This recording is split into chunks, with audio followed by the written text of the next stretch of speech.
हाय, good morning, अस्सलाम वालेकुम। तो इट्स ठीक? आप सब ठीक है? जी ma'am.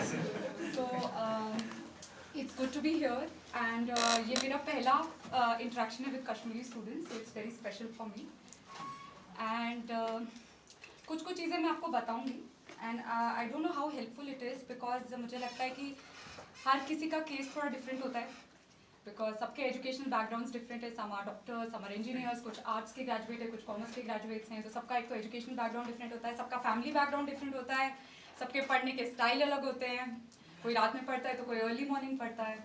So I don't no कि क्या कोई एक ही स्ट्रैटेजी है जो सक्सेसफुल होती है, but still I try to share some tips जो मुझे लगता है कि across are necessary and are helpful.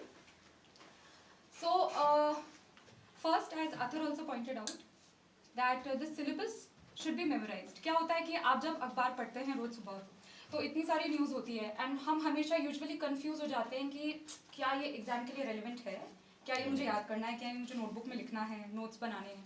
तो ये डाउट तब तक ही रहेगा जब तक कि आपको क्लियरली पता ना हो कि आपका सिलेबस क्या है, भले ये स्टेट एग्जाम हो या यूपीएससी हो. सो अगर आपको कुछ आज बैठ के सबसे पहले अपने नोटबुक में लिखना चाहिए, याद करना चाहिए, that should be the syllabus. That is the first starting point. ठीक है. उसके बाद there are a few things कि I think which is very important. Syllabus इतना ज़्यादा है, टाइम इतना कम है, अग्री. तो unplanned study is doomed to take you to failure. और बहुत इंपॉर्टेंट है कि आप अपनी स्टडी प्लान करें, आप अपने दिन में जो घंटे वो प्लान करें. स्पेशली कश्मीर में बहुत ठंड होती है तो वैसे ही घंटे कम हो जाते हैं. So how you need to break your hours in a day is very important. कितना घंटा किस सब्जेक्ट को देना है, कितना घंटा न्यूज़पेपर को देना है, ये सब थोड़ा सा एवरेज दिमाग में लेके चलते हैं तो फिर पूरा दिन थोड़ा कंस्ट्रक्टिव एंड प्रोडक्टिव आप कैरी फॉरवर्ड करते हैं. So I think first thing which I will talk about is how to plan your day, how to plan your every study day. Again, this is थोड़ा एक general बताऊंगी. सबकी circumstances, सबकी situations different है, तो आपको उसे मॉडिफाई करना है अपने अकॉर्डिंग.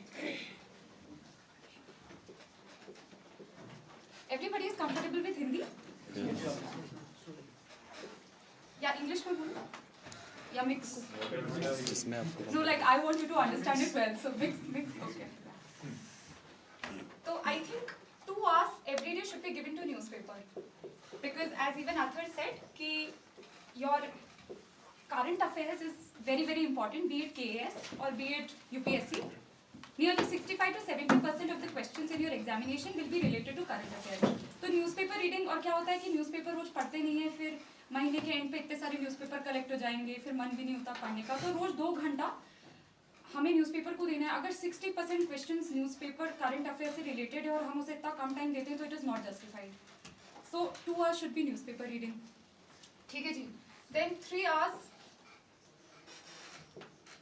सो इमेजिनरी केस लेके चलते हैं. Suppose I get up at 7 in the morning and 8 बजे तक के मैं तैयार हो गई.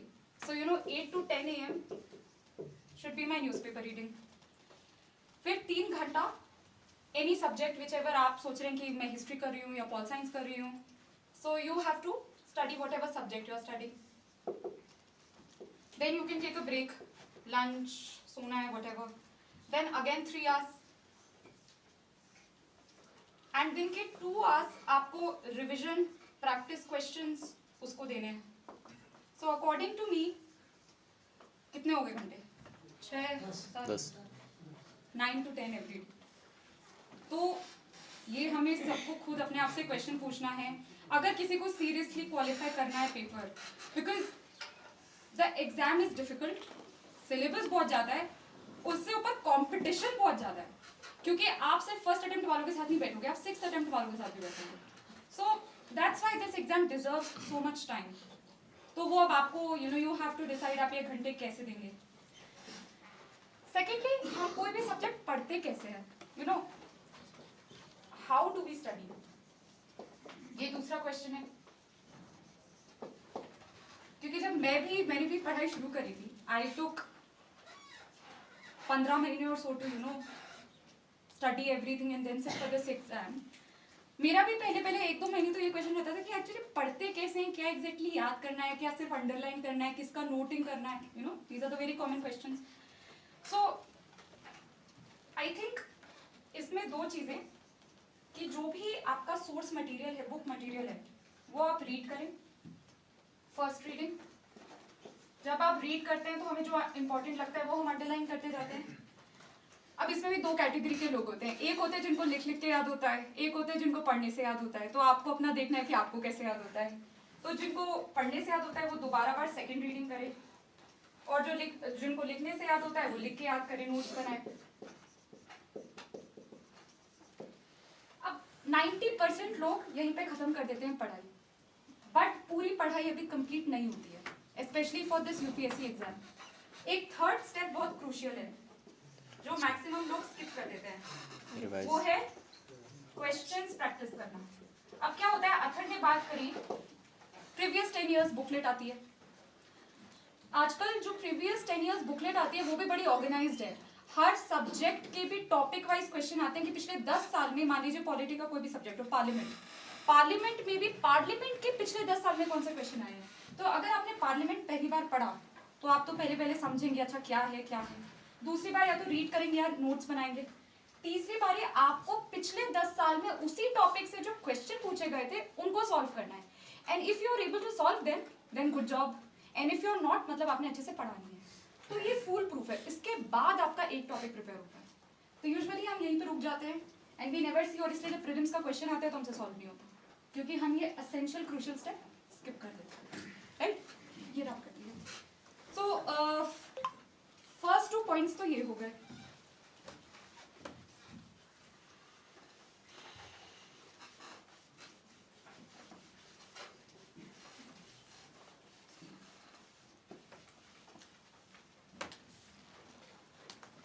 Now third is answer writing.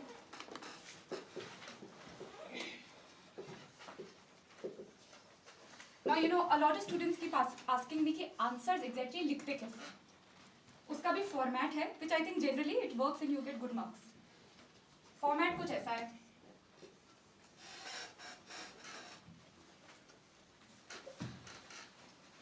जैसे कि I think most of you must be aware कि हमारा जो वर्ड लिमिट होता है वो 150 to 200 वर्ड्स होता है. यहाँ पे कितने आर्ट्स के स्टूडेंट्स हैं? ओके, आर्ट्स के स्टूडेंट्स तो कम हैं. इंजीनियर्स, तो बाकी सब क्या कर रहे हैं? लॉ, क्या कर रहे हैं? साइंस.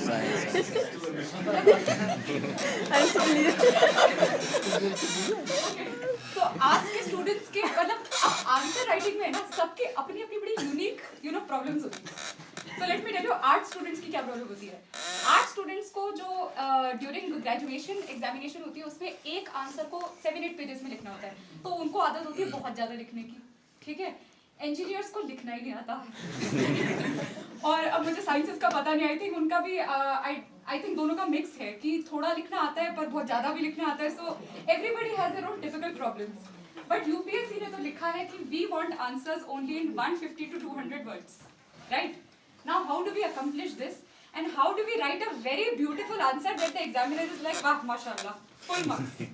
ठीक है, सो आपको सबसे पहले तो इंट्रोडक्शन लिखना होता है. कोई भी टॉपिक हो, ठीक है, सबसे पहले of course like he said question गलत मत पढ़ना, फिर तो 0 मिलेंगे. क्वेश्चन पहले पढ़ लो, एग्जैक्टली समझ लो कि पूछा क्या जा रहा है. तो गिव मी अ टॉपिक, कोई भी एनी टॉपिक, कोई भी air pollution, very good topic. Now air pollution पे तो एग्जैक्टली क्वेश्चन नहीं आएगा, कुछ बहुत ही घुमा फिरा के वो लोग क्वेश्चन बनाएंगे कि आजकल एयर क्वालिटी इंडेक्स ऐसे ऐसे दिखा रहा है, तुम्हारे को क्या लगता है क्या होगा. ठीक है, so something very twisted like this. तो पहले तो जो ट्विस्टेड है उसको सिंपल बनाओ कि एग्जैक्टली क्या पूछ रहे हैं अपने दिमाग में. This takes around 10 seconds. तो क्या होता है, क्योंकि जब हम मेंस का पेपर लिखते हैं, आप में से किसी ने एक बार अटेम्प्ट किया है कि मेंस का पेपर? ओके, नहीं किया है तो मैं पहले डरा देती हूँ कि 3 घंटे होते हैं, 20-25 क्वेश्चन होते हैं, सब एक दूसरे को देख रहे होते हैं. It is everybody is anxious and everybody is like moment question paper आया, सब लिखना शुरू बिना पढ़े question. So don't do that because that is of no use. So सबसे पहले तो 5-10 सेकेंड हर क्वेश्चन का समझने में देने, पूछा क्या जा रहा है, समझने के बाद जो भी पूछा है like he said something air pollution से रिलेटेड है। तो पहले तो इंट्रोडक्शन में हम यूजुअली क्या लिखेंगे, हमें सिर्फ 2 लाइन्स लिखनी है which should be approximately only 50 words. Okay 50 में थोड़ा ज्यादा लग रहा है, I think 35 to varies. Okay अब अगर एयर पोल्यूशन है तो why air pollution is relevant in our times, बहुत ज्यादा बढ़ रहा है, ऐसे ऐसे हो रहा है, नेचुरल कैलामिटी है, ग्लोबल वार्मिंग है, जो भी है। 2 लाइन्स में explain according to that question कि उसका रेलेवेंस क्या है। इंट्रोडक्शन यूजुअली बहुत अच्छा लगता है अगर आप कुछ बताएं कि वो टॉपिक उस टाइम क्यों रेलेवेंट है। आफ्टर दिस आता है आपका मेन बॉडी। अब एग्जैक्टली उन्होंने क्वेश्चन में एयर पोल्यूशन का क्या एस्पेक्ट पूछा है वो आप समझाइए 100 टू 150 वर्ड्स में। एयर पोल्यूशन किस किस चीज़ों से होता है, उसके क्या कॉजेज हैं, क्या कॉन्सिक्वेंसेज हैं, उसको ठीक करने के लिए क्या इनिशिएटिव्स लिए जा सकते हैं, वो सब आप लिख दीजिए इसमें। ठीक है जी। उसके बाद आप आएंगे कंक्लूजन पे। कंक्लूजन अगेन आपका होना चाहिए अराउंड 50 टू 75 वर्ड्स। अब इसमें काफ़ी लोग पूछते हैं मैम क्वेश्चन में तो क्रिटिकली एनालाइज लिखा था, मतलब तो क्या हम वीकनेसेस बताएं, हम क्या करें, आंसर में क्रिटिसिज्म डालें, क्या डालें। यूजुअली अगर क्रिटिकली एनालाइज है तो वो बोल रहे हैं कि आप इसके क्रिटिक्स बताइए कि अगर कोई पॉलिसी है जैसे गवर्नमेंट क्रिटिकली इसको एनालाइज किया जाए तो हाँ इस पॉलिसी में क्या क्या खामियां रही वो तो हम बताएंगे। पर हमारा कंक्लूजन, मेरा तजुर्बा ये कहता है थोड़ा पॉजिटिव होना चाहिए। आप बताएं कि हाँ खामियां हैं बट उसे ठीक करने के लिए ये मेजर्स लिए जा रहे हैं, या अगर मेजर्स नहीं लिए जा रहे तो मेरे अकॉर्डिंग ये सोल्यूशंस हो सकते हैं। कंक्लूजन हमेशा थोड़ा पॉजिटिव नोट पे होना चाहिए। आपने ये 3 चीजें ऑर्गेनाइज तरीके से लिखी, मैं गारंटी कर सकती हूँ आपको अच्छे मार्क्स मिलेंगे, क्योंकि कोई भी एग्जामिनर पढ़ेगा उसको बहुत ऑर्गेनाइज तरीके से दिख जाएगा। अच्छा ये इसका इंट्रोडक्शन है, चलो ठीक है ये तो बस ऐसे ही पढ़ने के लिए, ये इसके पॉइंट्स हैं और ये इसका कंक्लूजन है, तो मतलब ये लास्ट में कहना क्या चाह रहा है उसके लिए भी आसान, ऑर्गेनाइज, आपके लिए लिखने में organise, and this is I think sort of you know a good answer, right. तो दिस इज अनदर थिंग। अब मैं लास्ट आपको बुक लिस्ट देना चाहूंगी कि कौन से सब्जेक्ट के लिए कौन सी बुक्स रेफर करनी चाहिए। बाकी if you will have any other questions तो अथर और मैं अभी क्वेश्चन राउंड के लिए तो बैठेंगे ही, so you may ask that, है ना। अभी इम्पोर्टेंट आप सब लिखेंगे।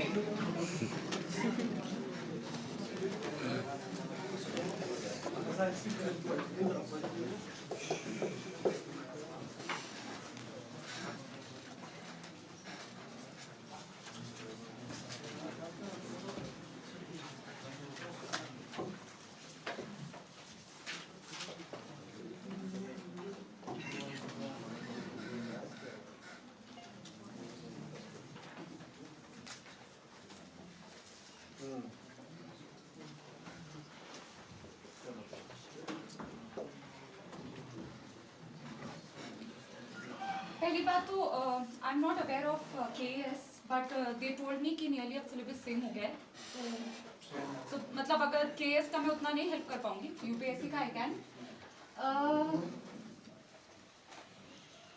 अगर UPSC की बात करें तो प्रीलिम्स एंड मेंस दोनों के लिए नियरली सेम सिलेबस कहा जा सकता है। तो जब हम प्रीलिम्स के लिए पढ़ते हैं तो हम अपना मेंस एग्जामिनेशन के लिए बेस डेवलप कर रहे हैं, तो इसमें कोई मिसमैच नहीं और डरने की भी बात नहीं कि मैं तो प्रीलिम्स का पढ़ रहा हूँ या पढ़ रही हूँ, अब मेंस का कब करेंगे। ठीक है, so first let's start with polity.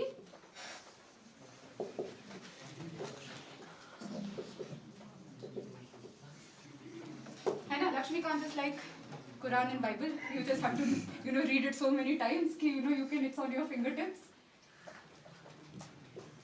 And then current affairs, क्योंकि आजकल मेंस के बहुत सारे क्वेश्चन ना कुछ वो करंट बताएंगे कि अच्छा राज्यसभा में ये कुछ पास हुआ था, इस पे बोलिए, तो आपको पता नहीं चलेगा अगर आपने पार्लियामेंट का चैप्टर तो पढ़ा है बट फिर जो अभी करेंटली चल रहा है उसके बारे में आपको कुछ आइडिया नहीं। हिस्ट्री, अब हिस्ट्री में पहले तो एंशिएंट कर लेते हैं।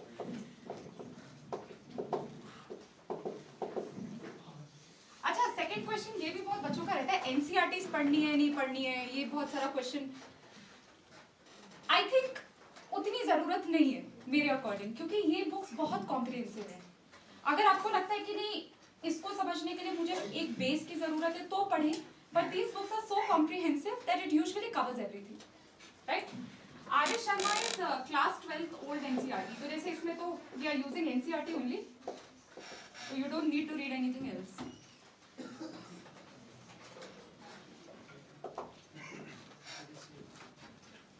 Now modern. So आजकल अगर कुछ स्किप करना हो तो ये कर सकते हैं. मान लो बहुत टाइम कम है, बिल्कुल कुछ कंप्लीट नहीं हुआ है, ये स्किप कर सकते हैं क्योंकि मैक्सिमम क्वेश्चंस इससे या इससे ही आते हैं. वैसे तो पढ़ लेना है ना, ये मत बोला कि मैंने बोल दिया कि इसको स्किप कर देना. अगर टाइम नहीं बचे, जैसे मेरे पास नहीं था, मैंने स्किप किया था, तो इसलिए मॉडर्न के लिए you have to read spectrum. इन्होंने बहुत अच्छी निकाल दी है. अब इन्होंने इवन 1957, पहले जब आई वाज स्टडिंग तब स्पेक्ट्रम में 1957 रिवोल्ट के बाद ही होता था. नाउ अब उसके पहले भी हो गया है, so that is a good thing. Then next we have economics. No, economics is mostly current affairs. तो कोई एक करंट अफेयर्स की जो मंथली मैगजीन होती है ना, वो उठानी है. उसमें जो इकोनॉमिक सेक्शन का जो लिखा होगा ना, वो आपको याद करना होगा. मोस्टली इसमें 90% क्वेश्चन तो करंट अफेयर रिलेटेड आते हैं. और अगर कोई बुक चाहिए बेस बनाने के लिए कि इंडियन इकोनॉमी के क्या क्या पार्ट्स हैं, या इकोनॉमिक्स में माइक्रो इकोनॉमिक्स क्या होता है, मैक्रो इकोनॉमिक्स क्या होता है, तो इसके दो सोर्स हैं. एक तो है क्लास 12 के एनसीईआरटी,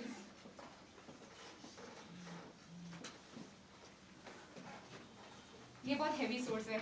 और अगर चीट करना है, थोड़ा पतला वाला सोर्स चाहिए, तो there is a book Indian economy by Sanjeev Verma. You can add books if you want.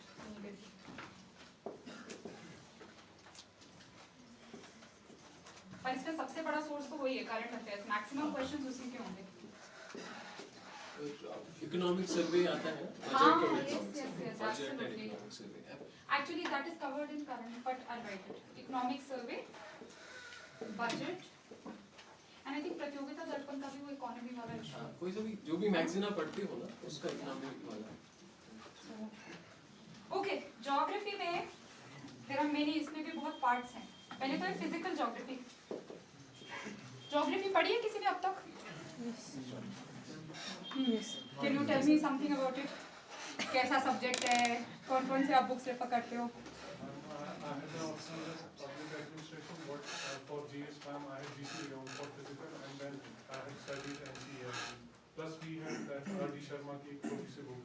अच्छा. Isn't GC Leong a little outdated now? Current affairs, I think GS के लिए GC Leong.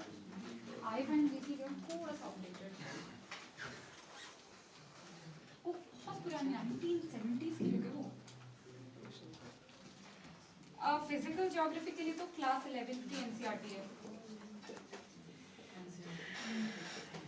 GC Leong में you have those tables वगैरह बने हैं, जैसे वो biomes का है ना, तो you can मतलब those वो ना एकदम tables, कौन सा कहाँ पे है, geographical location भी है, क्या features हैं, तो you can make those maps. I found them really useful. And so for JS related, mostly they give paper from that only. From GC Leong.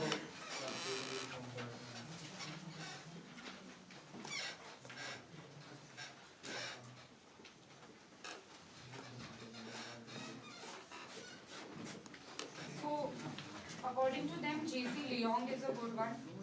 I find it a little outdated, but ठीक है. Physical geography के लिए class 11th NCERT, Indian geography के लिए class 10th and 12th, ठीक है. Human geography के लिए class 12th is okay. Then I think you have to buy a good atlas. जैसे काफी लोग अपने रूम में ऐसे मैप्स लगा देते हैं, बट फिर कभी उसको देखते नहीं है और वो बस ऐसे ही पड़ा रह जाता है. So don't do that please, है ना. एटलस लेना है, रोज अपने लिए हर हफ्ते का टारगेट बना लो कि आज यूरोप का मैप देखना है, आज अफ्रीका का देखना है. यू हैव टू नो, ठीक है. इंडिया का ही आधे लोगों को यार नॉर्थ ईस्ट की स्टेट्स नहीं पता होंगी. सो that is sad and embarrassing अगर आप यूपीएससी के लिए बैठ रहे हो या केएस के लिए बैठ रहे हो. So atlas and map work is very very critical and important, ठीक है. how we can read this atlas? It is difficult to understand the countries and continent. How we can memorize them?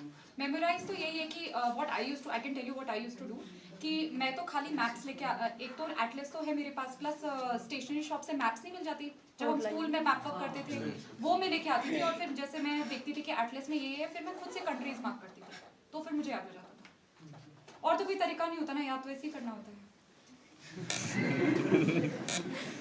तो can we रख this दूसरे subjects पे जाए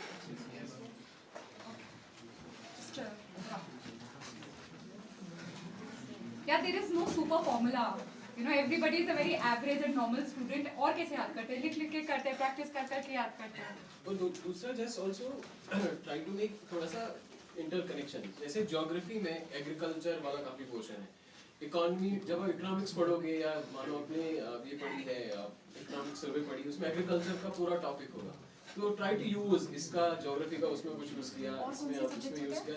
That will be Science and tech.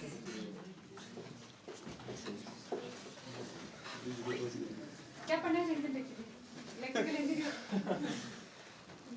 Science है technically कोई एक तो वो मैं अपनी- TMH की बुक आती है एक अभी रहते हैं मतलब देखिए आपने मेरी रियलिटी तो ये थी कि I did not study science and tech I studied the current affairs portion तो जो करंट अफेयर्स मैगजीन में जो भी टेक्नोलॉजिकल या साइंटिफिक डेवलपमेंट्स न्यू इन्वेंशंस या इनोवेशंस हो रहे थे वो मैं मंथली मैगजीन से पढ़ती थी एंड मोस्टली क्वेश्चन उसी से आते हैं और जो एक दो बहुत ही टिपिकल आते हैं वो मैंने छोड़ दिए थे इसमें भी कुछ टॉपिक्स हैं जहाँ से ज्यादा क्वेश्चन आते हैं फॉर एग्जांपल स्पेस प्रोग्राम बड़ा मेरे टाइम पे मार्स ऑर्बिटर मिशन लॉन्च हुआ था उसका क्वेश्चन भी आया था तो दैट आई प्रिपेयर्ड वेल तो उस टाइप के जो भी करंट एंड लेटेस्ट डेवलपमेंट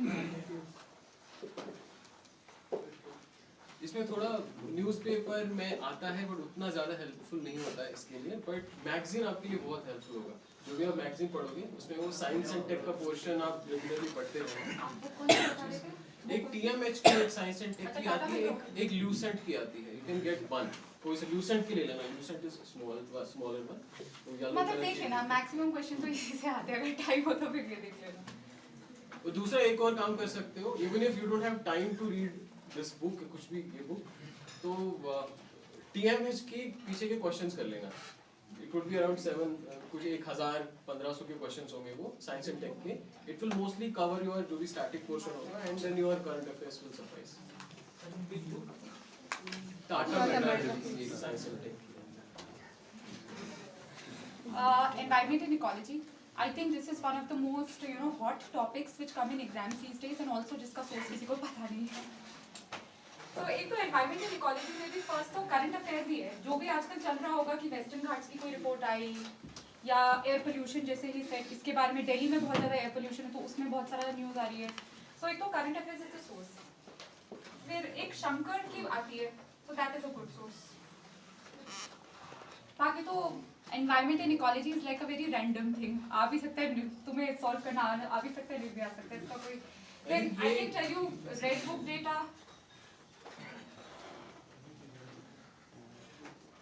इसमें जो भी endangered and critically endangered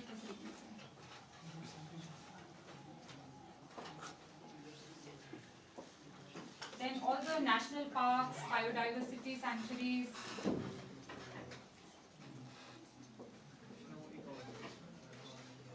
biodiversity hotspots and wildlife sanctuaries. Sorry.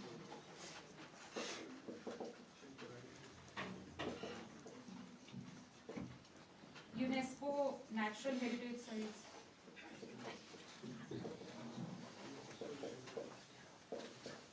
इससे यूजुअली क्वेश्चन आते हैं तो ये आप थोड़ा देख सकते हैं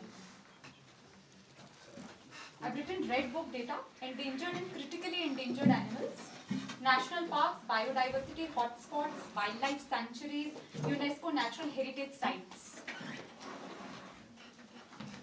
और कौन सा सब्जेक्ट बचा? Ethics. उसके लिए there's a book Ram Ahuja की social problems in India, social issues in India. Ram Ahuja की बुक है ग्रीन कलर की.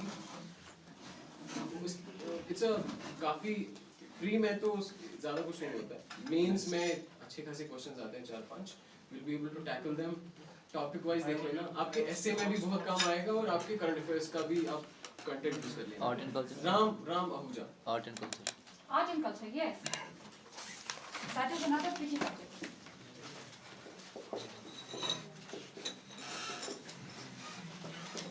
I think you read Nitin Sanghania. So Athar did Nitin Sanghania and I did class 12th NCERT जो fine arts के. Okay, so there are his sources Nitin Sanghania, my sources fine arts करके एक subject है जो 11th 12th में लोग लेते हैं, उसकी क्लास 12th के NCERT. ये बहुत इम्पोर्टेंट है. कई बार ये फाइन आर्ट्स 12 की बुक है, वो कवर पेज पे फोटोग्राफ्स होते हैं ना, कवर पेज पे, तो जैसे खजुराहो का है या एक दो इम्पोर्टेंट साइट्स का है. कई बार प्री में एग्जैक्टली सीधे इसके वो कवर पेज से वो फोटोग्राफ्स की क्वेश्चन है. और आर्ट एंड कल्चर का एक और ये भी है, जब आप एंशिएंट इंडिया पढ़ते हो, जब आप पढ़ोगे एनसीईआरटी पढ़ोगे, उसमें भी आप ये चीज़ थोड़ा दिमाग में रख लेना कि ये हाँ ये पोट्री का है, ये चीज़ें थी, ये मेटल्स का था, ये चीज़ें थी, ठीक है. चोला पीरियड में ये था, उसके बाद ये था, टेम्पल आर्किटेक्चर ये, keep those things also in mind. उससे भी काफ़ी सारे So my experience with art and culture is that I did fine arts class 12 NCERT and it is pretty organized. उन्होंने ऐसे ऑर्गेनाइज किया हुआ है. टेम्पल आर्किटेक्चर पे एक चैप्टर अलग है, एक एंशियंट में जो भी मॉन्यूमेंट्स हैं जैसे बुद्धिस्ट स्तूपास हैं उस पे अलग है कि वो किस टाइप के हैं. मुगल आर्किटेक्चर जो है वो अलग है. तो इंडो इस्लामिक आर्किटेक्चर की जो फीचर्स हैं वो सब हैं. तो I think I don't know personally this book but people से it's a really good book. और इन केस ये नहीं हो पाता है तो दिस इज द देयर, ये मेरा ट्राइड एंड टेस्टेड है. इसमें एक सजेशन कि बहुत ज़्यादा सोर्सेज हैं, एक को आप प्राइम सोर्स बनाएं. फॉर एग्जांपल आप नितिन सिंघानिया या मानो आर्ट ये फाइन आर्ट्स की कोई बुक है, इसको अपने मेन सोर्स बनाया, देन ट्राई टू ऐड इसी में टॉपिक के ऊपर लिख लिया, कहीं पे बीच में पेज डाल दिया, ताकि एक बार जब आपने पढ़ा फिर आप रिवाइज खाली इसी चीज़ से करो. नहीं तो फिर आप रिवीजन के टाइम पे 2-3 सोर्सेज नहीं देख पाओगे. So usually what happens is that we go to the market and we see so many books and हम सब खरीद लेते हैं और फिर हम पढ़ते कुछ भी नहीं है. तो मार्केट में बुक से अट्रैक्ट होने की ज़रूरत नहीं है. We know what is important, what is needed, उसको पढ़ें. एक rather than buying 10 books आप एक ही बुक को 10 बार पढ़ें, राइट. तो these are the various sources and I think they are pretty good. But वही है कि सबका अपना अपना अलग होता है, किसी को कोई और भी अच्छी बुक मिल सकती है. सो दिस इज नॉट वही वन फिट ऑल वाली स्ट्रेटेजी नहीं है. दूसरी चीज़ जो I want to really talk about is, एक तो मैंने आपको बताया कि अपना दिन प्लान करना है, बहुत इंपॉर्टेंट है, क्योंकि दिन ऐसे ही चले जाएंगे और फिर कोर्स का भी कुछ ट्रैक नहीं रहेगा, मैंने किस दिन क्या पढ़ा, कितना कवर हो गया है. तो जब हम दिन प्लान कर रहे हैं तो हम अपना सिलेबस भी प्लान करें. कैसे कि वी नो पॉलिटी को नियरली करने में 1 महीना लग जाता है, तो नवंबर का पूरा महीना मैं पॉलिटी करूँगा या करूँगी, ठीक है. कौन सा टॉपिक मैं किस दिन करूँगी उसका भी टाइम टेबल होना चाहिए, क्योंकि क्या होता है 1 साल 2 साल तो ऐसे ही निकल जाते हैं, हमें पता भी नहीं चलता कि हमने कब क्या पढ़ा था, कितना अभी बचा है कवर करने को. तो सिलेबस का प्रिंट आउट लो, मार्क करो कि पॉलिटी में ये टॉपिक्स हैं, इस टॉपिक को मैं कब करूँगी. लक्ष्मीकांत का बुक लेके बैठो, उसमें इंडेक्स कंटेंट्स में लिखे होते हैं चैप्टर 1 चैप्टर 2, तो this chapter I will do today, that chapter I will do tomorrow. Second चीज़ क्या होती है, कुछ लोग ऐसा करते हैं आज पॉलिटी पढ़ा फिर बोर हो गए, कल हिस्ट्री पढ़ा फिर बोर हो गए, तीसरे दिन ज्योग्राफी पढ़ा. ऐसे नहीं करना, क्योंकि पॉलिटी का एक एक चैप्टर एक दूसरे से लिंक्ड है. अगर मैं दूसरे ही दिन कोई दूसरा सब्जेक्ट पढ़ने लग जाऊं तो फिर वो लिंक ब्रेक हो जाता है, और जितना अच्छे से आप कोई सब्जेक्ट समझ सकते थे उतने अच्छे से आप नहीं समझ पाएंगे. तो मैं ये भी समझती हूँ कि अगर पूरे महीने सिर्फ पॉलिटी करते रहें तो वो भी पॉसिबल नहीं है. तो कम से कम हफ्ता 10 दिन एक ही सब्जेक्ट पकड़े रहें, जिससे ना लिंक जो बनी है, कंटिन्यूम जो बना हुआ है वो ब्रेक ना हो आपका. उसके बाद ही तो आप मान लीजिए Monday to Sunday at least I've done one subject and from next Monday I can take up another subject, ठीक है. तो ये एक गलती स्टूडेंट्स कर देते हैं कि रोज बदलते हैं एंड फिर कहीं के नहीं रहते, तो ये थोड़ा सा ध्यान में रखना है. Secondly sleep is very important, ठीक है. आपको वो 6 से 7 घंटे की नींद लेनी है. क्यों? क्योंकि इतना कुछ याद करना, इतना कुछ मेमोराइज करना है, रट्टा मारना है कि ब्रेन थक जाता है. और अगर आप उसे वो 6 घंटे की नींद नहीं देंगे तो अगले दिन जो चीज़ आप आधे घंटे में पढ़नी चाहिए थी वो आप 2 घंटे लगाएंगे और टाइम जाएगा. तो वो 6-7 घंटे की नींद is very important. The next very important thing is every 15 days आपको ब्रेक लेना है. ये इतना डिफिकल्ट शेड्यूल है कि इसे फॉलो करना बहुत, मतलब मेरे लिए यहाँ खड़े होकर कहना तो बहुत आसानी, इतना पढ़ लो, ये कर लो, वो कर लो, इसको प्रैक्टिकली इम्प्लीमेंट करना भी बहुत मुश्किल आती है, और वो दिन आते हैं कि हमारा हौसला टूट जाता है, हमें लगता है मुझे कुछ याद नहीं हो रहा है, ये तो बहुत डिफिकल्ट है, मुझसे निकलेगा या नहीं निकलेगा। तो अपने माइंड को फ्रेश करने के लिए हर 15 डेज आपको ब्रेक लेना है, चाहे आप बाहर चले जाएं, रिश्तेदारों से मिलने चले जाएं, फ्रेंड्स से आउटिंग कर लें, what ever it is, but every 15 days you do have to give yourself a break, otherwise you will go mad.